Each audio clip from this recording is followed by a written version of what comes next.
The day she left, she said it was only for a little while.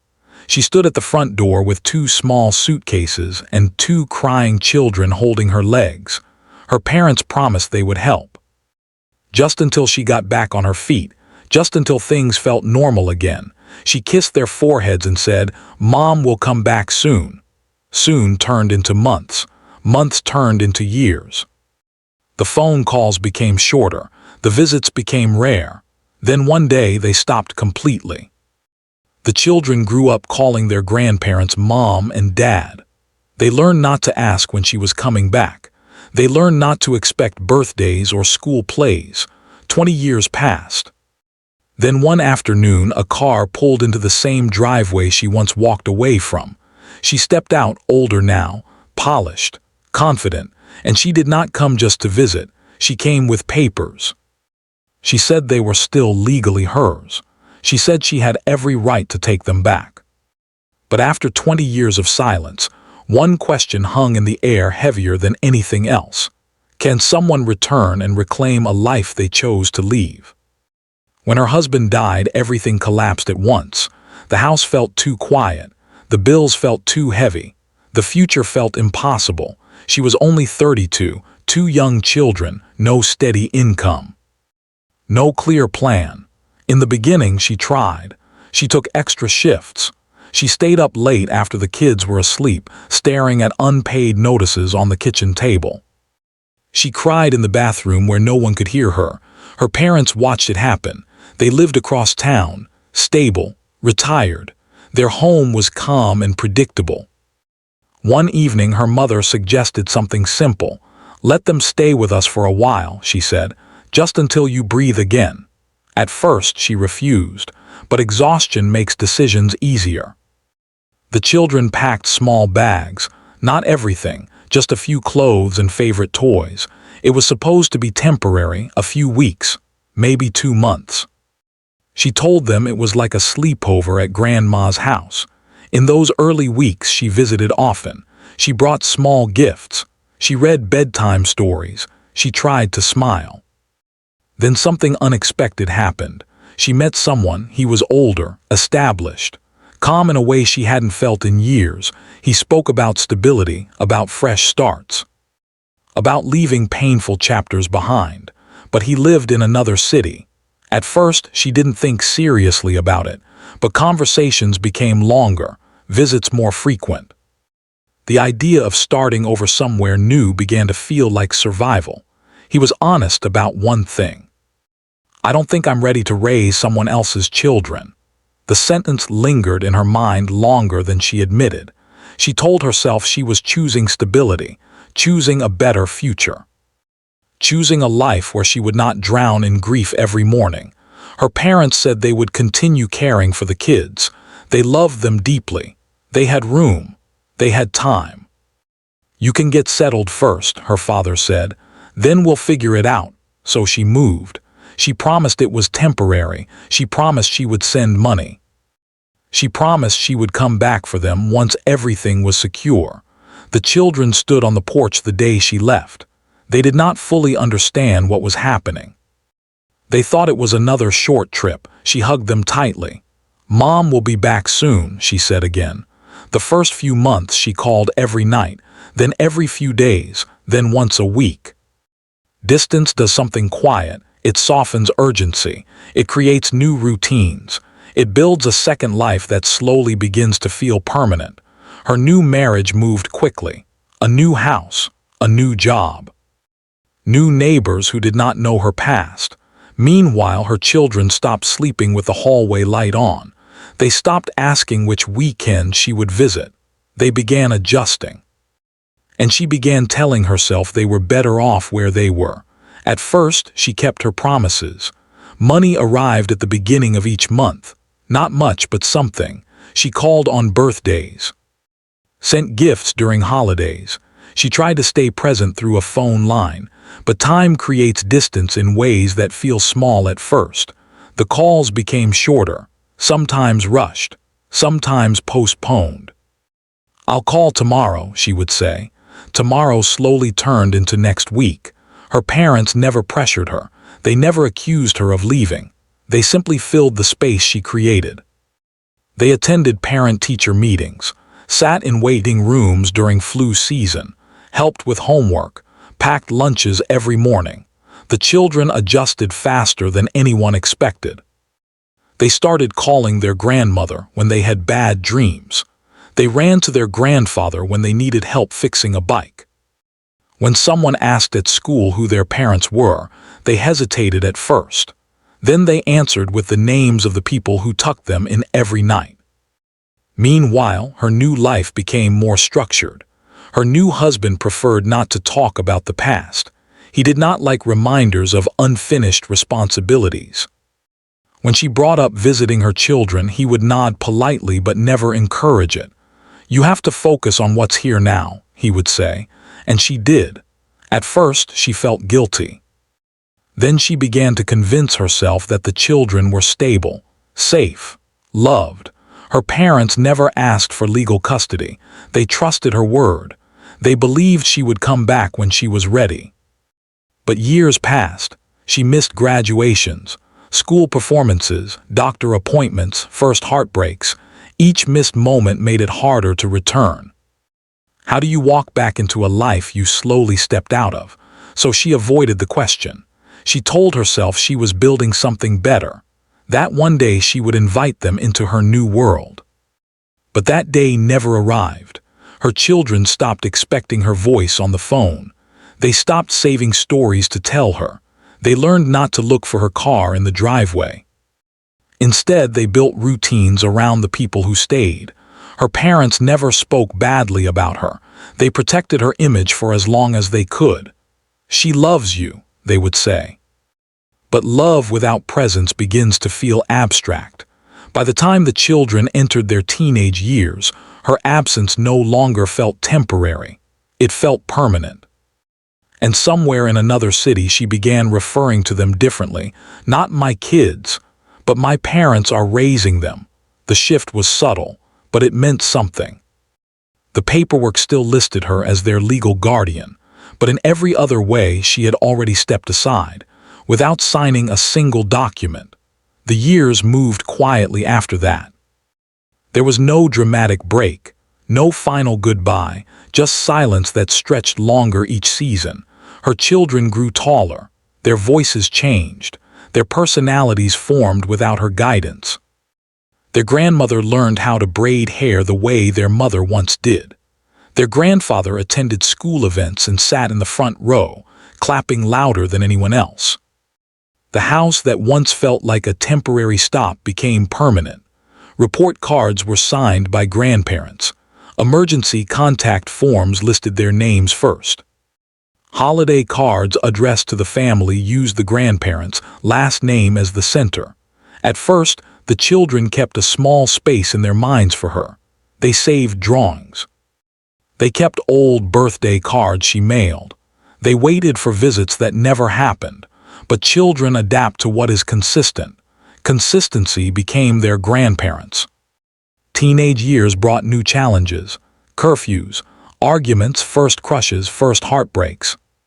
Through all of it, the people who showed up were the same two figures who had promised to help for a while. The word temporary disappeared from the house long ago. Meanwhile, in another city, she built a different rhythm. Her second marriage brought comfort at first, stability, a steady income, vacations. Dinner parties with neighbors who only knew the polished version of her story. When someone asked if she had children, she answered carefully. "Yes," she would say. "They're living with my parents." It sounded responsible, practical, almost strategic. She told herself they were better off where they were, that uprooting them later would have been harder. But she never truly asked them what they wanted. Her parents never demanded legal custody. They trusted family over paperwork. They believed love was stronger than contracts. But that choice left something fragile in place. Legally, she was still their mother. Emotionally, she was a memory. By the time the children became adults, they did not speak about her often. Not out of anger, out of distance. She had become a chapter that felt unfinished but closed. Their lives moved forward, college applications, part-time jobs, first serious relationships.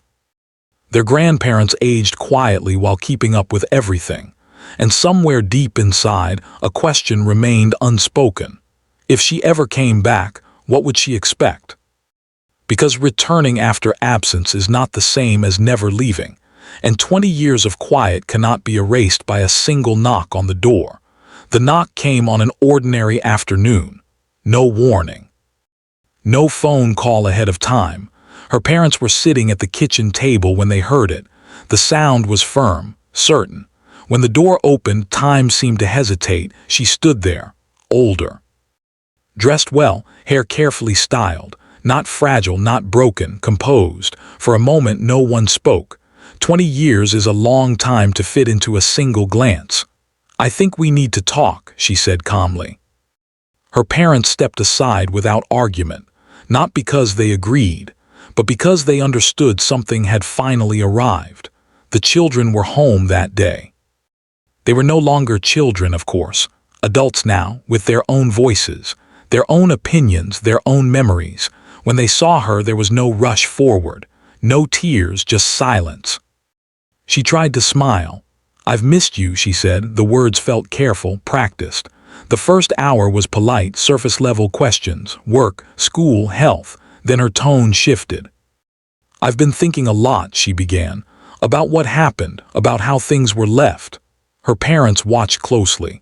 She explained that her second marriage had ended. She said she had spent years rebuilding her life. She said she had grown. Then she said something that changed the room. "You're still legally mine," she said quietly. "I never gave up my rights." The sentence hung in the air. Not emotional, not angry, legal. She spoke about responsibility, about making things right, about how family should be together. She said she wanted to take them back with her, not physically carry them away, but re-establish herself as their parent. She said she wanted to correct the past. Her parents felt something tighten in their chest. For 20 years, they never questioned her authority. They simply did what was needed. Now, the authority she left behind had returned. The children exchanged a look. They were adults, old enough to decide where they stood, but her words revealed something deeper. This was not just about reconnecting, it was about reclaiming. And the timing felt sudden. Why now? Why after decades of silence? Her explanation sounded rehearsed. Regret, growth, healing, but beneath it was something else. Urgency. As the conversation stretched into the evening, small details surfaced. Financial strain after the divorce, a smaller house, a quieter life. She mentioned loneliness more than once. She mentioned needing family. The children listened carefully, because love can return, but motives are harder to rebuild. And when someone comes back after 20 years, the question is never only about forgiveness. It is about intention. The conversation did not end that night. It stretched into days. She stayed in town longer than anyone expected, booked a nearby hotel, asked to meet again, said she wanted honest conversations this time. The children agreed. They met her alone first, without their grandparents in the room. She spoke softly, carefully. She said she was overwhelmed when their father died. She said she felt like she was drowning and needed to survive. She admitted she made choices that were easier in the short term. "I thought I would come back sooner," she said. "I just didn't know how." They listened without interrupting. Then one of them asked a simple question. "Why didn't you try harder?" The room went quiet. She explained that her second husband wanted a clean start, that she believed stability mattered more than chaos, that she convinced herself they were safer where they were. "But you never asked us," the other replied. That sentence landed heavier than anything else. Over the next few days, small truths began to surface. She mentioned medical bills from her recent divorce. She mentioned downsizing. She mentioned feeling alone now that her marriage had ended. She talked about family support. She talked about rebuilding together, but the timing did not feel accidental. 20 years had passed without urgency. Now there was urgency. The children began looking back at old letters she had sent in the early years. In some of them, she wrote about possibly coming to visit, about missing them. Then the letters stopped. No explanation. They checked dates carefully. There were years when she lived only 2 hours away, years when she could have come, years when nothing prevented her, except choice. They did not accuse her. They asked calmly, "You said you couldn't, but did you try?" Her answers grew less clear. Regret filled the room, but regret is different from responsibility. She said she wanted to fix things, to finally be their mother again. But motherhood is not restarted like a paused subscription. It grows through years of showing up. The grandparents had shown up, every single day. The children felt torn, not between homes, but between truth and guilt, because forgiving someone is easier than trusting them. And reclaiming a title does not automatically restore the bond behind it. As the final conversation approached, one thing became clear. She was not just asking to reconnect. She was asking to be recognized as something she had not been for a very long time. The final conversation happened at the same kitchen table where everything began 20 years earlier. No lawyers. No raised voices. Just 4 adults sitting across from one another. She looked nervous this time, not confident, not rehearsed. The children spoke first. They did not attack her. They did not list every birthday she missed or every night she failed to call. They spoke calmly. "We don't hate you," one of them said. The words surprised her. "But we grew up," the other continued. "And you weren't there." Silence filled the space between them. They explained what those years looked like. School mornings, homework, arguments, illness, success, failure. All of it handled by the people sitting beside them. "You're our mother," one said slowly, "but you're not the one who raised us." It was not cruel, it was honest. She tried to respond. She said she regretted leaving. She said she believed they were safer. She said she thought she had more time. "You had time," came the quiet reply. "You just didn't use it." Her eyes filled with tears, not dramatic, not loud, just steady. She asked if there was any way to fix it. They exchanged a glance. "You can't take us back," one answered gently. "We're not something you can reclaim." The grandparents had remained silent until that moment. Her father spoke carefully. "We never wanted to replace you," he said. "We stepped in because someone had to." No anger, no blame, just truth. She finally understood something she had avoided for years. Legal rights had kept her name on paper, but presence had written a different story. The children made their decision clear. They were willing to talk, to meet occasionally, to rebuild slowly if it happened naturally. But they would not move. They would not change their foundation. They would not erase the people who had stood beside them every day. She nodded slowly. This time there was no argument, no mention of paperwork, only a quiet recognition that time had already decided what law could not. When she left that evening, the house felt heavy but settled. Nothing dramatic had happened. No doors slammed. No final goodbye, just clarity. Parenthood had not been taken from her. It had faded through absence. And some things, once missed for 20 years, cannot simply be picked up again.